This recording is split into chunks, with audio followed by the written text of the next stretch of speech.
Hey guys, Clyde here. So in the last video, we checked out Mount Haguro, and I mentioned that I stayed on the mountain.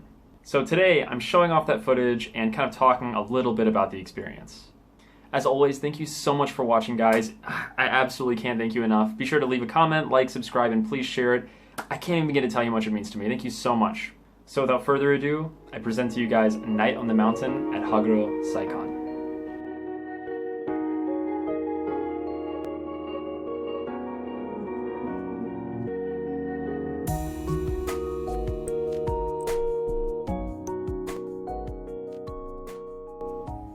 If I could summarize my experience staying in Mount Haguro in a single sentence, it would be something like a quiet evening filled with friendly companions, enchanting scenery, and curious food. That said, there's also a tremendous amount of lore to be found here as well, if you know where to look for it. Tucked away behind the main shrine, the Haguro Saikan is the temple lodging on the summit of Mount Haguro. It sports some fascinating architecture, and the building itself actually ascends through the woods up into the mountainside. Speaking of the mountainside, the surrounding forest is just stunning, and if you ever have a chance to stay here, you'll come to realize just how much a part of the experience it is. From the sounds of the forest, to the cool moisture in the air, to the boundless sea of green around you.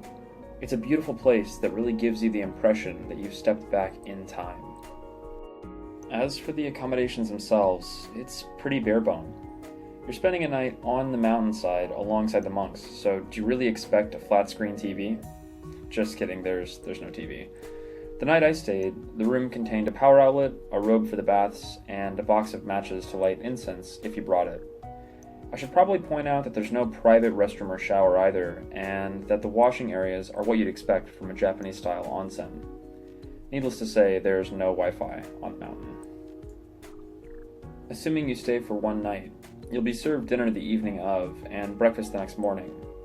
The food, as far as I'm concerned, looked as though it was from another world, even though I'm not certain it represents a traditional monk's diet or anything. Unless you've stayed at one of these types of places before, it's definitely going to be your first time trying some of these things. And I'm lucky that the evening I was there was a friendly pair of older ladies that tried to explain the food. Sadly, all I can seem to remember was that they mentioned tofu. Lots and lots of tofu.